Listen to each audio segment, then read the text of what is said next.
Bismillahirrahmanirrahim. Nadom niat. Ari niat eta najahate urang babarengan sareng prakna gawe barang. Ari pangkat niat eta aya tilu. Hiji niat lamun dina salat fardu.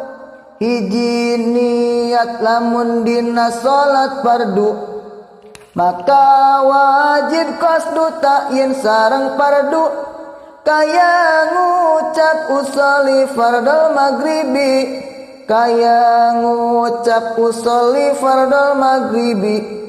Lamun salat dina anu ngabogaan waktu sareng sabab wajib qasdu ta'yin. Lamun dina sunat mutlak maka wajib qasdu ungkul jabiti eta teu wajib. Qasdu ungkul jabiti eta teu wajib.